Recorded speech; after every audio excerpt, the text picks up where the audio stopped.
início ao nosso terceiro estudo no livro do profeta Abacuque. Os irmãos podem estar com suas Bíblias abertas aí no livro do profeta, capítulo 1. E nós já estudamos duas partes deste livro e vimos a respeito da introdução com o primeiro versículo, e também olhamos já a seção do capítulo 1, os versículos de 2 a 4. E hoje nós queremos avançar um pouco mais. E eu desejo olhar com os irmãos a perícope, ou seja, a parte, que abrange os versículos 5 a 11 do capítulo 1. Nós estaremos estudando dos versículos 5 ao 11 do capítulo 1. E eu quero ler esse texto para os irmãos. A minha versão, eu acredito, seja um pouquinho diferente dos irmãos, mas os irmãos acompanhem em suas Bíblias o texto deste primeiro capítulo do livro do profeta Abacuque, capítulo 1, versículos do 5 ao 11, onde nós encontramos as palavras do Senhor que diz: olhem as nações e contemplem-nas. Fiquem atônitos e pasmem, pois nos dias de vocês farei algo em que não creriam se lhes fosse contado. Estou trazendo os babilônios, nação cruel e impetuosa, que marcha por toda a extensão da terra para apoderar-se de moradias que não lhe pertencem. É uma nação apavorante e temível, que cria a sua própria justiça e promove a sua própria honra. Seus cavalos são mais velozes que os leopardos, mais ferozes que os lobos no crepúsculo. Sua cavalaria vem de longe. Seus cavalos vêm a galope. Vêm voando como ave de rapina, que mergulha para devorar. Todos vêm prontos para a violência. Suas hordas avançam como o vento no deserto, e fazendo tantos prisioneiros como a areia da praia. Menosprezam os reis e zombam dos governantes, riem de todas as cidades fortificadas, pois constroem rampas de terra e por elas as conquistam. Depois passam como o vento e prosseguem, homens carregados de culpa e que têm por Deus a sua própria força. Amém? Oremos. Pai, Deus bendito, Senhor absoluto do céu e da terra, nós bendizemos o Teu nome e Te damos graças, porque temos, ó Deus, neste momento a oportunidade de estar diante da Tua palavra, com o intuito, ó Deus, de que o Senhor fale conosco por meio dela. É o que Te pedimos, ó Deus, em nome de Jesus e pela ação do Teu Espírito Santo. Fala conosco, faça a Tua vontade, abençoa o Teu povo, a Tua igreja, em nome de Jesus. Amém. Irmãos, nós temos aqui Deus falando de forma surpreendente. Inicialmente, nós temos a fala do profeta, o que nós vimos na semana passada. O profeta fazendo indagações a Deus.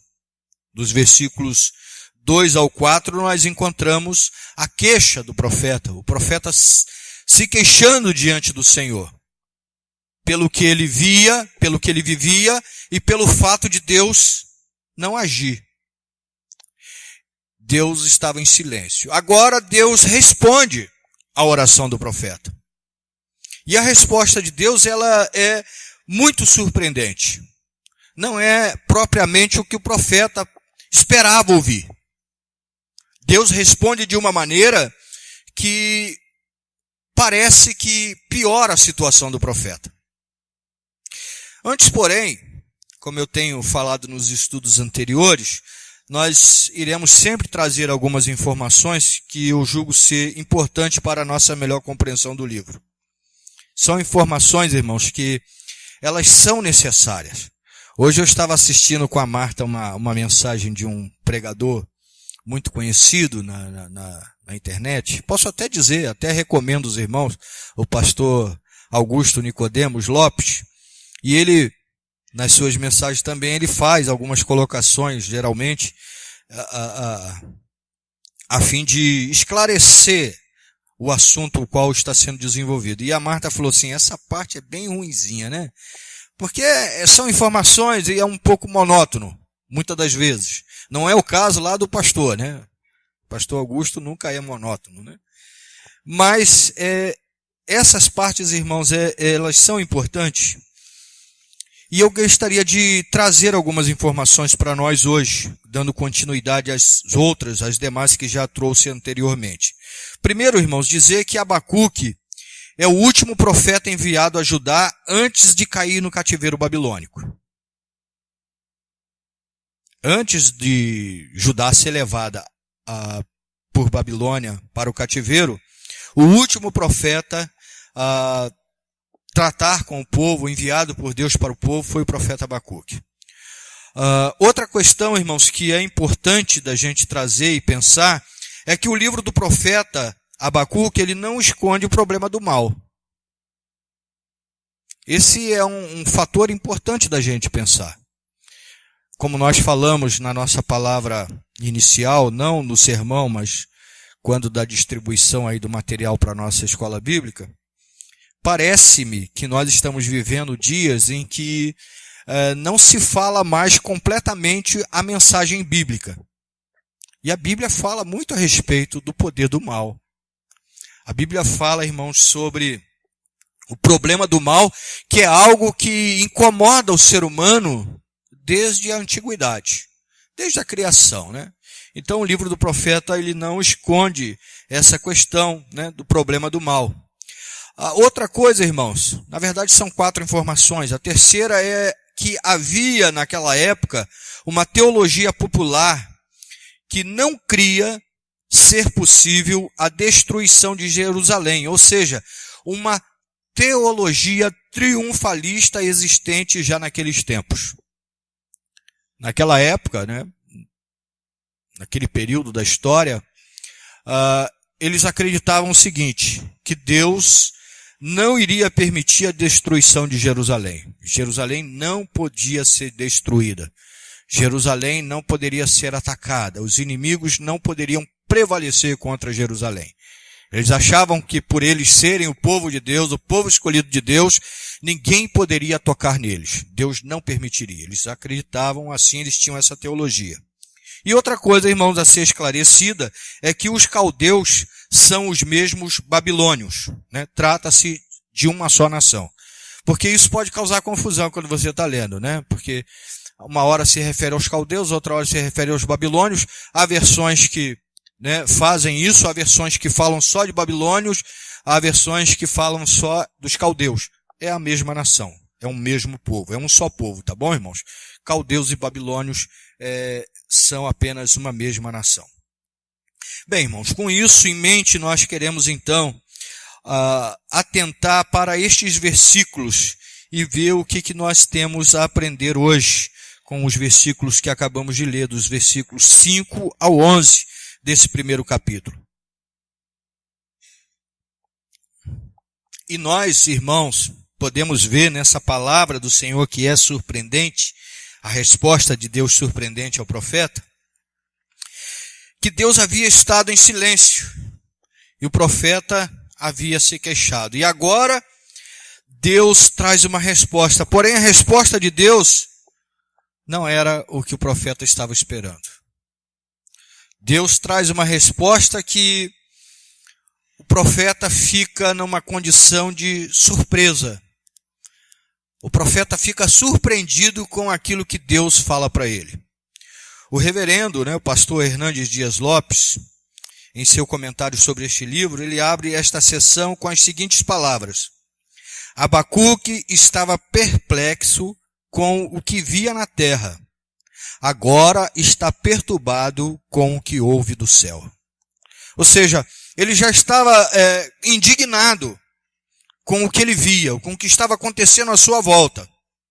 E ele estava indignado porque o que estava acontecendo à sua volta era o mal predominando dentro do seu próprio povo. O seu povo havia afastado-se do Senhor. E ele estava indignado com tudo isso que estava acontecendo e ele pedia a Deus uma resposta. E a sua indignação crescia mais ainda porque Deus não lhe dava resposta. E agora, quando Deus fala com ele, ele fica mais perplexo ainda, ele fica mais perturbado ainda pelo que Deus fala para ele. Porque o que Deus fala para ele, irmãos, jamais, certamente, passou isso na mente dele, do que Deus iria fazer. A maneira como Deus estaria agindo. Deus anuncia que traria violência e maldade sobre o seu povo. Deus está dizendo que trará injustiça para fazer justiça ao seu povo. Ele clamava por justiça, ele reclamava da violência que estava imperando e Deus diz: o que eu vou fazer é levar mais violência. O que eu vou fazer é mais injusto ainda. E o profeta então ele fica perplexo. É algo surpreendente. Como pode? Eu estou clamando ao Deus de Israel, ao Deus de Judá, ao Deus do povo de Abraão, ao Deus Criador, Deus da nossa nação, para Ele nos tirar dessa situação, para Ele converter essa situação, para Ele mudar essa situação. E Ele me traz uma resposta como essa. Deus trará, irmãos, correção para o seu povo, porém fará isso por meio de um povo pior do que o seu próprio povo. Deus trará correção por meio de um povo incorreto. Semana passada eu falei que alguns ditados, poderiam ter nascido nessa época, e agora me vem à memória, não é o caso, tá, irmãos? Mas não é isso, eu não estou fazendo uma afirmação, mas parece-me que aqui nós poderíamos encaixar aquele ditado que diz que Deus escreve certo por linhas tortas, Não é o caso, não é o caso. Mas é algo que nós poderíamos dizer aqui assim, dessa maneira. Deus trará então, irmãos, justiça por meio de um povo injusto. Deus não vai, irmãos, passar a mão sobre a cabeça do seu povo. Ele usará do chicote e de uma maneira muito severa. Talvez o profeta pensasse que Deus, ouvindo a sua oração, atendendo a sua oração, Deus iria mudar a mente das pessoas. Deus faria com que mandasse talvez um outro profeta ou o próprio Abacuque falar para o povo e o povo se arrependesse. Isso aconteceu com Jonas, no caso de um povo pagão, Nínive. No caso, Jonas não gostou muito, Jonas queria que o povo fosse destruído. Mas talvez Abacuque queria que o povo, o seu povo, se convertesse.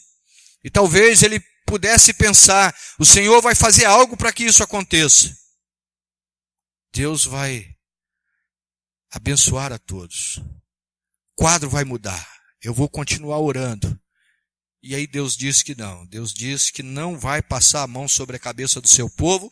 E pelo contrário, Ele vai mandar o chicote.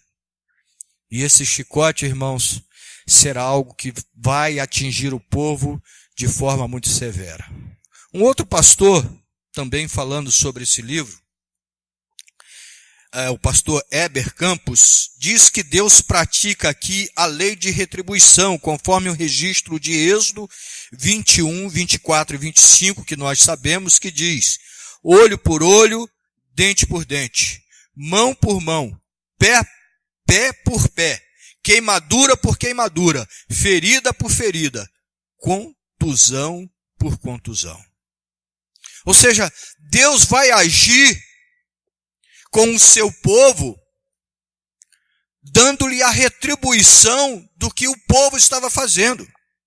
Porque foi o que nós vimos na semana passada. É o que diz os versículos anteriores, de 2 a 4, onde o profeta ele clama a Deus por justiça. Ele clama a Deus para que acabe a violência. E quem estava praticando a violência, quem praticava a injustiça, quem estava agindo com maldade no coração, era o povo de Judá, o povo de Deus. A nação escolhida. Estavam rebeldes. E não havia, irmãos, amor um para com o outro. O modo deles agirem, irmãos, é como age muito dos nossos políticos hoje em dia. O povo que se dane. Nós vamos trabalhar em nosso favor. Nós vamos trabalhar em nosso benefício. E, irmãos, aquele povo estava talvez semelhante ao povo da nossa nação.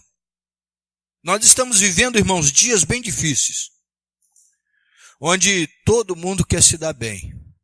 E para isso não há medidas, seja de uma maneira ou de outra, né? Os fins justificam os meios. O importante para muita gente, para a grande maioria dos brasileiros que reclamam muito dos nossos políticos, que reclamam muito da nossa situação, mas a grande maioria dos brasileiros, irmãos, querem ser beneficiados, não importa como. O negócio é se dar bem. A gente vê o que aconteceu hoje no nosso município, né? 20 policiais presos. Gente que deveria estar nos protegendo, gente que ganha, que tem uma função que serviria para nos proteger, é pior do que os outros. Porque eles têm uma farda que representa o Estado. Eles são tidos como as pessoas do bem. E nós deveríamos olhar para eles com esses olhos, pessoas do bem.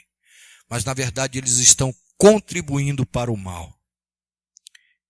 Eles ajudam para que a coisa piore cada vez mais. E na nação de Judá, entre o povo de Israel, estava acontecendo isso, irmãos. Muito parecido nesse aspecto. Então, o Criador dos céus, o Deus Criador, o Deus da história, Ele que não perde nada de vista, que nada foge ao seu comando, Ele diz que vai agir pela lei da retribuição. O que vocês têm feito são o que vocês vão receber. E Ele vai usar então, irmãos, os ímpios para fazer o seu trabalho. Algo, irmãos, que não somente surpreende, mas também incomoda o profeta. Como pode Deus usar ímpio para punir o seu povo? Como pode Deus usar ímpio para corrigir o seu povo? Como Deus pode fazer isso conosco? Irmãos, lembre-se que Deus usou até mula. Ele usa quem quer, irmãos. Deus usou até a mula, né? E Deus aqui está usando, irmãos, um povo ímpio para repreender o seu povo, para trazer, irmãos, correção para o seu povo. Enquanto Deus silenciava, irmãos, a sua voz, havia muitas dúvidas na mente do profeta, que esperava ouvir de Deus algo que trouxesse paz e esperança. Algo, irmãos, que pudesse apaziguar suas angústias, e agora Deus fala. Porém, a fala de Deus só vai aumentar o problema para o povo e para o profeta. A fala de Deus, irmãos, não traz alívio. Não traz, irmãos, de imediato um apaziguamento no coração do profeta, na mente do profeta. Pelo contrário, irmãos, aumenta a angústia do profeta. Deus já havia, irmãos, dito pela boca de Isaías, no capítulo 55, versículo 8, porque os meus pensamentos não são os vossos pensamentos, nem os vossos caminhos, os meus caminhos, diz o Senhor. E Deus agora, então, parece que encontramos aqui uma ação prática do Senhor quanto a esta revelação. Ou seja, o profeta esperava a ação de Deus de uma maneira, e Deus está agindo de uma maneira completamente diferente, mostrando que a vontade de Deus, a maneira de Deus agir, não é a maneira como nós, seres humanos, achamos que Deus deve fazer. Deus agiria, irmãos, por meio dos babilônios, uma nação cruel e impetuosa que agia com brutalidade contra seus inimigos. Um povo apavorante que confiava em sua própria força e se gabava de suas conquistas, que se davam pela destruição dos povos que eles atacavam. Eles atemorizavam, irmãos, a terra em seu tempo. Os outros povos morriam de medo dos babilônios, e não era para menos, pois onde chegava havia morte, estupro, pânico, horror e destruição. Irmãos, a ação daquele povo era uma ação devastadora. Pior do que esses furacões que a gente às vezes vê na televisão aí. Era um tsunami. Destruíam tudo, acabavam com tudo, por onde eles passavam. O Senhor diz, irmãos, nós lemos aqui, a respeito desse povo, que seus cavalos são mais rápidos que os leopardos, mais ferozes que os lobos à tarde, são como as águias que voam em direção à sua presa com o intuito de devorá-la. Deus diz, irmãos, que eles vêm para praticar violência, comparando-os com o vento do deserto, e diz que farão prisioneiros como a areia da praia. Deus diz que essa gente é Ele próprio que está enviando em direção ao seu povo. E eles são zombadores, tiram onda com a cara de todo mundo, haja visto que a hora que querem, eles dominam tudo, fazem o que querem. São debochados. Há alguma semelhança com os dias nossos aqui no nosso bairro? Quando colocam às vezes a arma na nossa cara e ficam rindo? Quando às vezes diz para você o que você tem que fazer, o que você não pode fazer? Para pensar um pouquinho, né, irmãos? Ou seja, irmãos, Deus estava dizendo que não havia mais chance para ajudar. A longanimidade de Deus se esgotou. Deus já havia poupado Jerusalém quando da invasão à Síria, há mais ou menos um tempo atrás, mas agora com os babilônios seria bem diferente. Deus não iria poupá-los. Deus poupou o seu povo, pelo menos o de Judá, o reino do sul. Mas agora aqui, irmãos, a longanimidade de Deus se esgotou.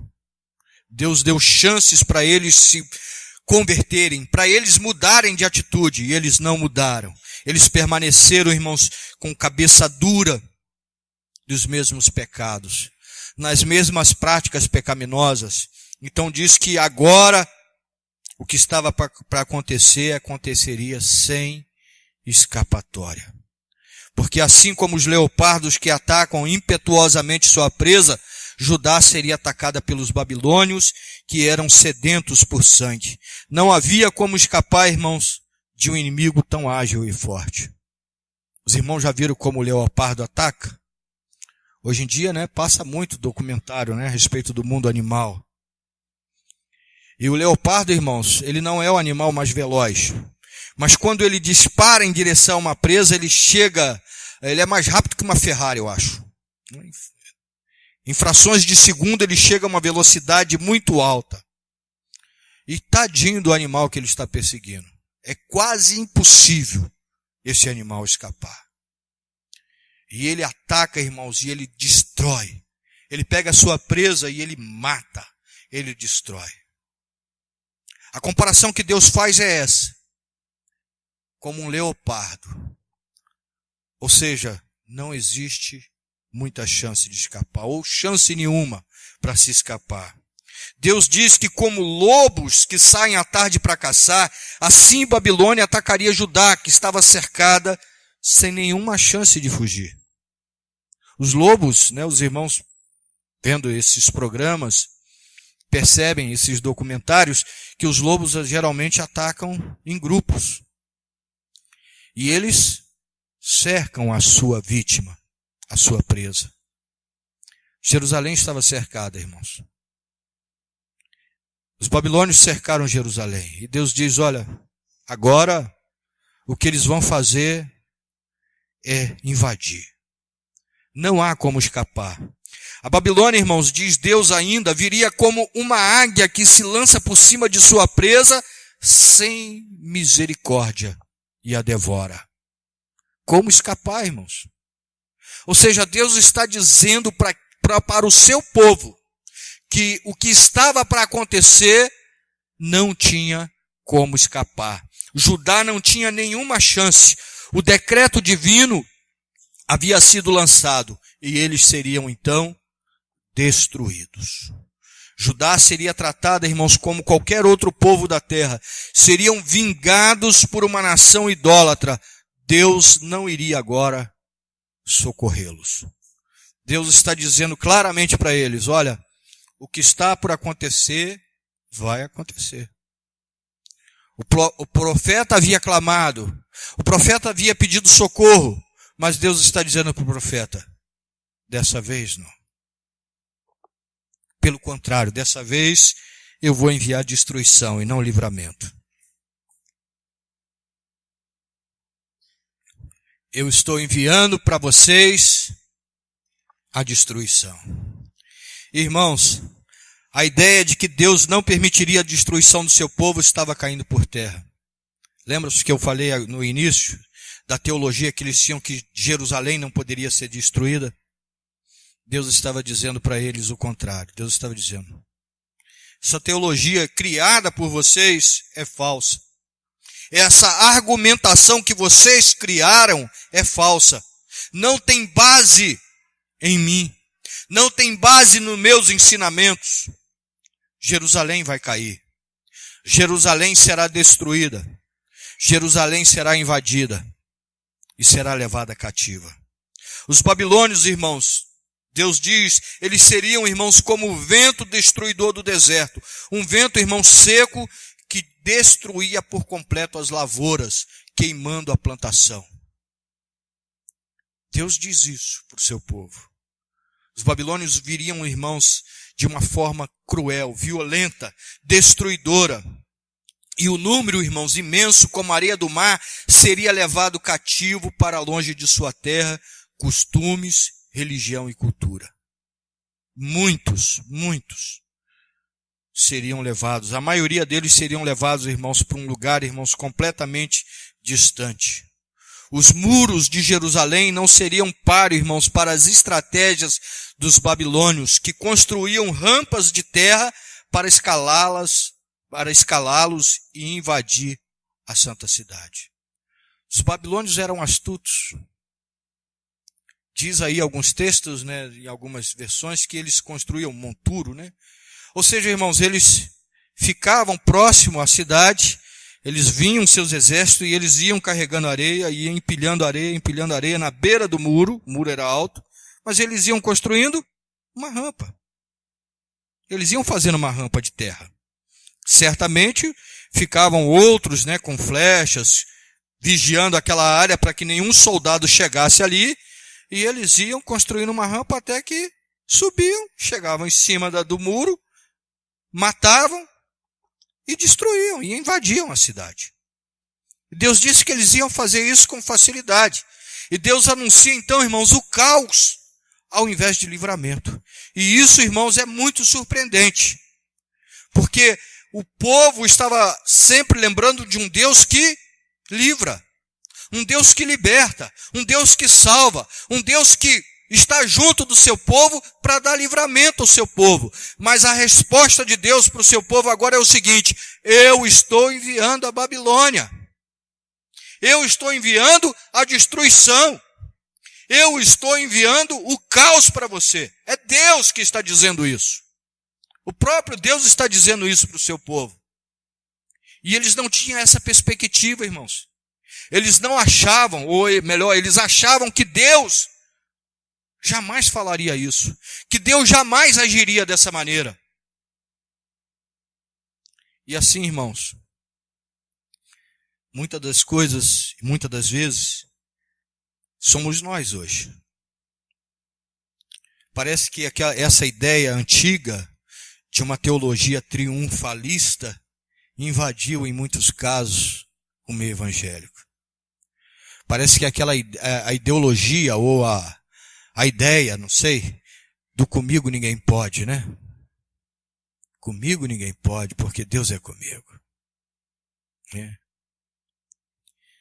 Nós somos os bambambãs do negócio. Nós somos crente. No crente ninguém toca. Há uma teologia que ensina isso, né? Uma teologia triunfalista. Não só naquele tempo, mas nos dias de hoje. Não, que negócio é esse? Nós somos crente. Tem esse negócio não. Comigo ninguém pode. Com crente ninguém se meta a besta com crente. Será que é bem assim, irmãos? Irmãos, nós podemos tirar algumas lições para nós hoje. E eu quero partir para o final exatamente olhando para algumas lições que penso ser importantes para nós nos dias de hoje. A primeira delas é que Deus disciplina o seu povo. Deus também disciplina o seu povo. E louvado seja Deus por isso. A disciplina, irmãos, diz o autor da carta aos Hebreus, é um meio pelo qual Deus mostra que nós somos seus filhos, que Ele nos ama. E essa disciplina, irmãos, muitas vezes ela se dá através do sofrimento. Um outro pastor, comentando esse livro, o saudoso pastor Isaltino Gomes Coelho Filho, que quando partiu, muitos de nós, eu mesmo lamentei, né? Não só pela pessoa, mas pelo fato de ser um homem que tinha muito ainda, a gente pensa assim, né? Nós como seres humanos, a ajudar a igreja. Mas se Deus o levou, Deus sabe todas as coisas e Ele é maior. E nós temos que ter essa compreensão. Mas o pastor Isaltino Gomes Coelho Filho nos deixou um grande ensino sobre isso em seu livro intitulado Abacuque, nosso contemporâneo. E assim nós podemos ler na página 28, onde ele escreveu: à semelhança de muitos de nós, os contemporâneos de Abacuque presumiam que Deus fosse um Deus que protegesse os seus e castigasse os incrédulos. Hoje, há muitos cristãos que pensam que Deus é sempre bom para os crentes e sempre punidor dos não crentes. Há muito crente que pensa assim. Deus só pune quem não é da igreja. Deus castiga quem não é da igreja. Quem é da igreja, Deus passa a mão na cabeça. Tá tudo bem. Tudo bem, meu filho. Você é meu filho. Ah, meu filhinho. Vem cá, meu filhinho. Tem muita gente ensinando isso por aí. Tem muita gente que acredita nisso por aí. Irmãos, o nosso Deus, o ensino bíblico verdadeiro é que o nosso Deus é Deus de justiça. E independente de onde esteja, Ele punirá o pecado. O nosso Deus, irmãos, é um Deus justo, correto, santo. Ele é amor. Parece que a gente, nos dias de hoje, né, a gente que eu digo, o povo chamado evangélico, a gente só lembra disso. Deus é amor, Deus é amor, Deus é amor. Mas é um Deus de justiça, irmãos. E Ele não deixa passar despercebidamente as atitudes erradas, mesmo que essas sejam do seu povo. E, irmãos, a correção precisa começar na casa de Deus. Deus não se deixa, irmãos, escarnecer. E Deus estava agindo por meio daquele povo ímpio, no meio do seu povo, mostrando exatamente isso. Que Ele faz justiça a todos de igual maneira. Ele é juiz da terra. Ele é senhor do mundo. Ele é o governante, irmãos, desse nosso planeta, do mundo que nós conhecemos e até do mundo que nós não conhecemos. Ele é Senhor absoluto. E a sua justiça, irmãos, ela deve ser praticada em todo lugar. Deus não é um Deus, irmãos, que concorda, que aceita o mal, seja ele, irmãos, onde for. E muitas das vezes, irmãos, essa justiça Ele fará ou Ele trará para o seu povo através da dor e do sofrimento. Uma segunda lição, irmãos, que nós podemos tirar desses versículos é que o modo de Deus agir ultrapassa os métodos humanos. Sempre achamos que Deus vai fazer as coisas do nosso jeito. Parece que o nosso Deus está dentro de uma caixa onde nós podemos manipulá-lo. Ou seja, nós achamos que Deus age mecanicamente. Deus só pode fazer isso, aquilo, né? Deus só vai até um determinado ponto. E aí nós criamos, né, uma teologia, os ensinos. Deus não pode fazer. Irmãos, Deus pode fazer tudo. Ele é Deus.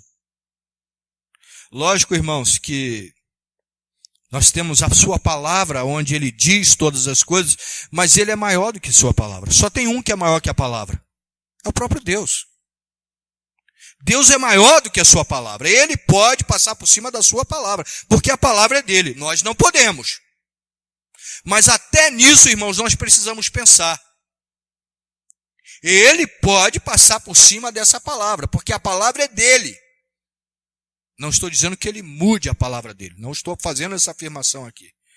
Mas muita gente, irmãos, tem a mania de querer engaiolar Deus, de prender Deus, dizer que Deus não pode fazer determinadas coisas. Irmão, Deus é Deus. Deus é Deus, Ele é Senhor. Sobre todas as coisas, inclusive sobre a sua palavra, sobre o seu povo, sobre esse universo, sobre todas as coisas.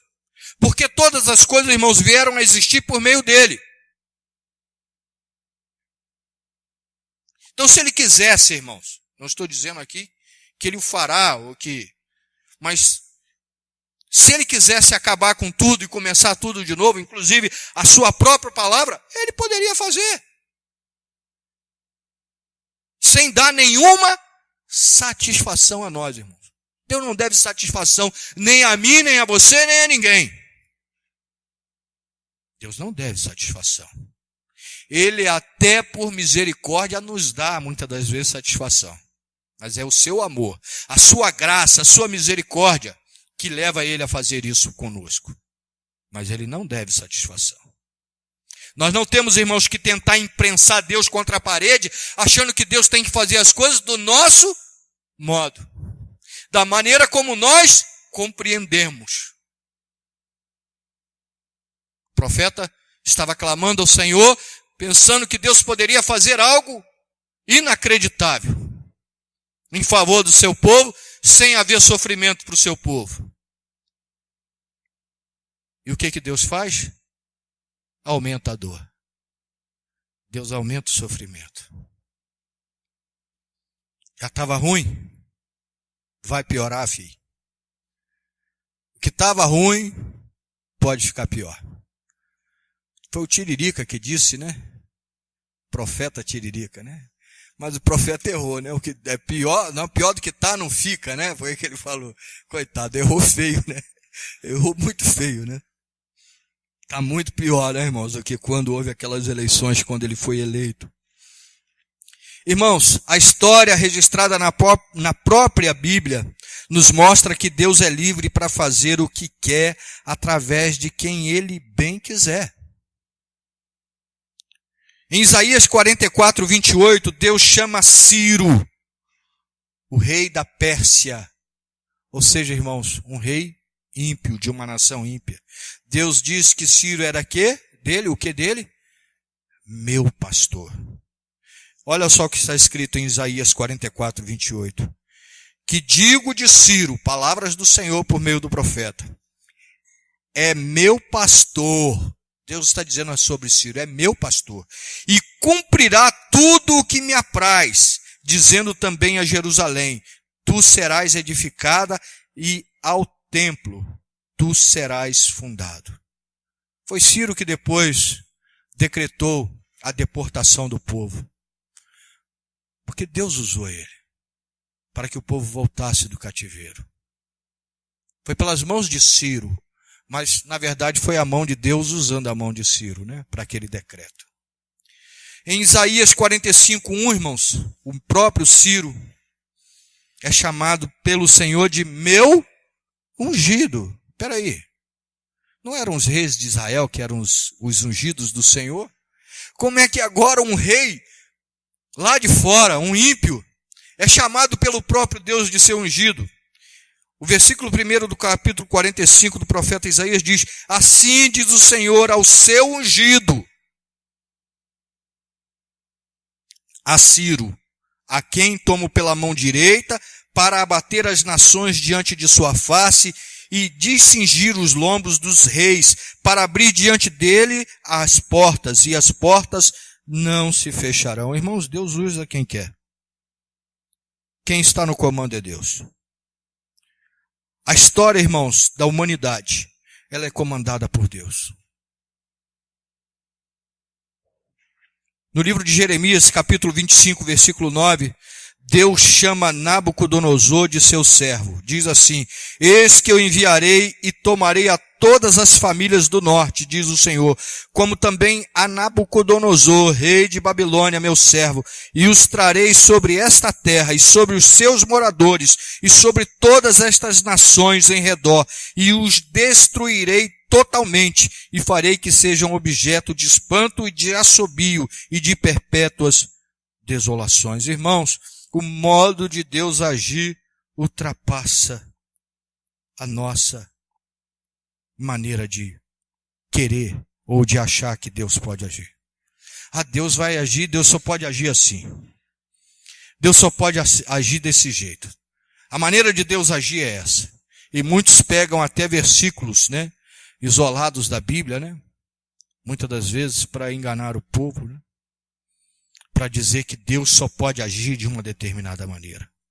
Irmãos, Deus age como quer. Ele não está limitado, como muitos ousam ensinar. Nada pode prender Deus, irmãos. Deus não está dentro de uma caixa. Deus não está engaiolado. E mais uma vez, irmãos, eu quero fazer menção ao pastor Isaltino, que disse o seguinte sobre isto: Deus usa quem quer e quando quer, e não deve a ninguém por isso. Deus não tem que dar esclarecimentos. Ele usou a Babilônia para punir o seu povo, para corrigir o seu povo. Era a maneira que ele estava agindo para ensinar o seu povo. E ninguém poderia, irmãos, repreendê-lo por isso. Ninguém poderia contradizê-lo por isso. Uma terceira lição, irmãos, para a gente finalizar, é uma palavra reflexiva para a igreja. E eu quero ler aqui, nesse livro que mencionei do pastor Isaltino, essa parte. São ponderações sobre 3 citações de Martin Lloyd Jones, um teólogo do século passado, ministro do Senhor, na capela de Westminster, em Londres, na Inglaterra. A respeito dessa questão, ele fez as seguintes ponderações, que eu gostaria que os irmãos escutassem e refletissem bastante. Por que Deus permite que certas coisas aconteçam? Por que a igreja cristã é o que é hoje? Veja a sua história no decurso dos últimos 40 ou 50 anos. Isso ele falou no século passado. Por que permitiu Deus tais condições? Por que permitiu que surgisse o modernismo que solapa a fé e até nega suas verdades fundamentais? Por que ele não fere de morte essas pessoas quando proferem blasfêmias e negam a fé que deveriam pregar?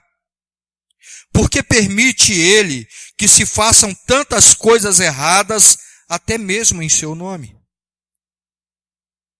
Segunda ponderação desse homem de Deus, que faleceu, se eu não me engano, em 1981. Ele era de 1800 e alguma coisa. Morreu bem velhinho. Temos de admitir o verdadeiro estado da igreja e reconhecer sua iniquidade. Devemos entender a possibilidade de que as forças que hoje mais se opõem à igreja cristã talvez estejam sendo usadas por Deus para o seu próprio propósito. Irmãos, nós não podemos ficar cegos diante do que nós estamos vendo como igreja. Não adianta a gente ficar batendo palma, irmãos, para o crescimento evangélico no Brasil, no bairro, O Brasil está um caos. O Brasil se tornou, irmãos, uma pátria nojenta. Infelizmente. O Brasil é dominado, irmãos, pela corrupção em todos os setores. Eu acho que não há um setor que escape da corrupção. Todos os setores, irmãos, estão contaminados e muito contaminados.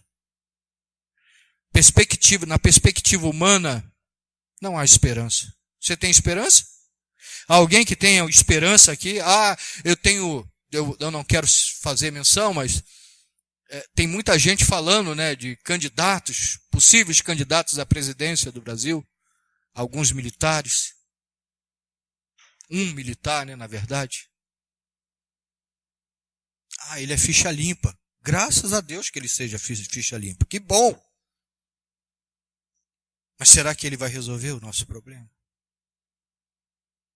Ele não vai governar sozinho.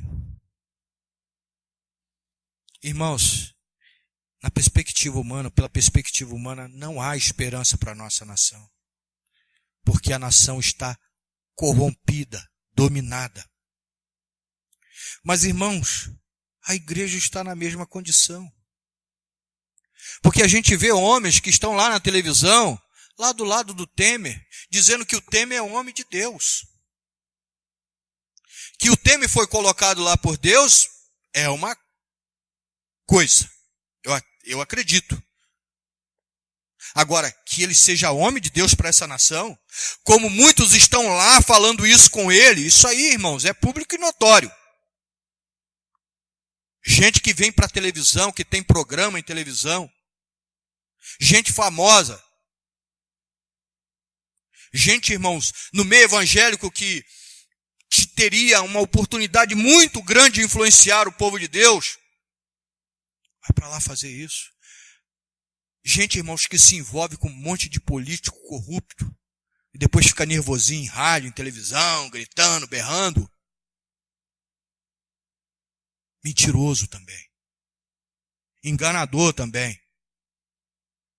Fala em nome de Deus, mas não serve a Deus. Então, irmãos, a igreja precisa despertar para a verdade. Porque, irmãos, se a igreja estivesse influenciando essa nação, pelo número de evangélicos que tem nessa nação, e dizem que são mais de 30%, segundo o IBGE, mais de 30% dessa nação, irmãos, são evangélicos, estão numa igreja chamada evangélica. E que porcaria de testemunho e de vida é essa, irmãos, que não muda em nada no bom sentido? É porque, irmãos, esse grupo de 30% está mais do que atingido, irmãos, pelo que domina esse país. Lamentavelmente, irmãos, eu não digo isso com alegria no meu coração, não. É uma constatação do que nós estamos vivendo nos dias de hoje. Assim como nos dias de Abacuque, quando a corrupção dominava, quando a imoralidade predominava, irmãos, sobre o povo de Deus, na casa de Deus. Eles não queriam ver isso. Tá tudo bem, a gente vai fazer a festinha para Deus. Não, vamos fazer uma festinha para Deus. Deus fala por meio de um outro profeta que ele estava enjoado desse tipo de festinha.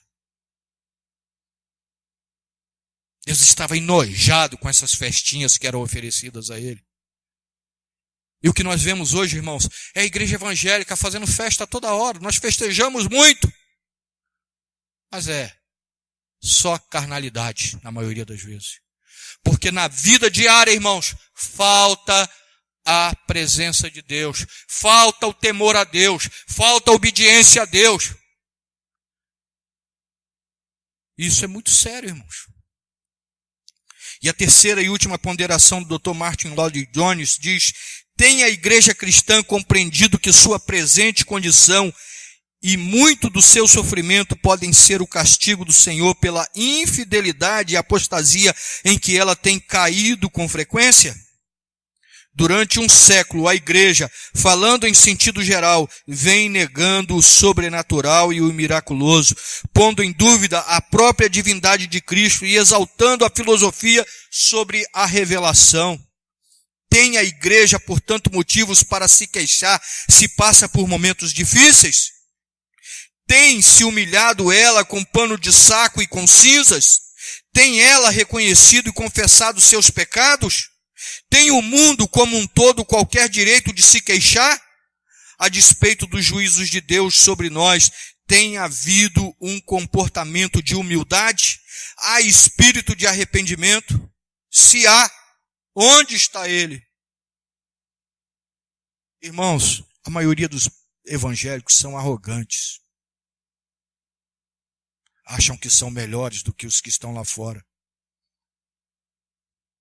Acham que têm mérito por estarem na igreja. Sou merecedor, estou na igreja. Às vezes não fala com a boca, mas as atitudes demonstram isso. Irmãos, nós precisamos chegar diante do Senhor, irmãos, com humildade. A nossa real condição, irmãos, é de miséria. Louvado seja o Senhor Jesus Cristo por isso. Louvado seja o Senhor Jesus Cristo porque Ele nos aceitou. Ele nos chamou. Ele nos escolheu. Ele nos agraciou, irmãos, com a salvação. Uma salvação, irmãos, que não tem um tiquinho de nada da nossa parte. Nós não contribuímos com nada, irmãos, nessa salvação. Mas a igreja parece que está vivendo em um tempo que nós gostamos de exaltar a nós mesmos. Nós somos bons. Nós somos maravilhosos. E não somos, irmãos. Não somos. Eu não baixei o meu celular, né? Leva ele lá para fora e mata ele. Desculpa, irmãos. Eu sempre tiro o volume e hoje eu esqueci. Então, irmãos, que nós possamos refletir sobre essas questões e que nós possamos viver neste mundo totalmente dependentes de Deus, mesmo quando a sua forma de agir não é aquela que esperamos ou muito menos a que entendemos. Nós não entendemos, irmão, na maioria das vezes. Na maioria das vezes. Há sábios, há teólogos bons no nosso meio, mas a verdade é que nós não temos condições de entender plenamente a mente de Deus. Deus age como quer, quando quer, do meio, da maneira que Ele quer, por meio de quem Ele quiser. A nós, irmãos, cabe uma coisa: esperar no Senhor e confiar naquilo que Ele fará. No próximo estudo continuaremos dando sequência. Amém? Que Deus nos abençoe. Vamos orar. Pai, em nome de Jesus, nós te agradecemos por esse tempo. Te agradecemos por esta hora, por esse estudo. Te rogamos a tua graça e a tua misericórdia sobre as nossas vidas. Ó Pai, ajuda-nos, ó Deus, na compreensão da tua vontade, da tua palavra. Ajuda-nos, ó Deus, a termos o entendimento de que o Senhor é soberano em todo o tempo e de que, ó Deus, o Senhor, ó Deus, governa o mundo, mesmo, ó Deus, quando parece que não há controle. Mesmo quando parece, ó Deus, que nós estamos abandonados. É o caso que nós estamos vivendo no nosso Brasil. Olhamos para um lado, para o outro, para frente, para trás, para cima, para baixo. Não há solução. Não há solução, Deus. Quando eu digo, Deus, olhar para cima, Deus, me refiro aos poderes constituídos, não a Ti. Porque sei, ó Deus, que a solução está no Senhor. Mas o Senhor tem o tempo certo e a maneira certa de agir. Ajuda-nos a confiar nisso. Ajuda-nos a acreditar nisso e a ser confortados por isso. Nos acompanha para os nossos lares, nos guarde, nos livra de todo mal. Faça a tua vontade, em nome de Jesus. Amém e amém, Senhor.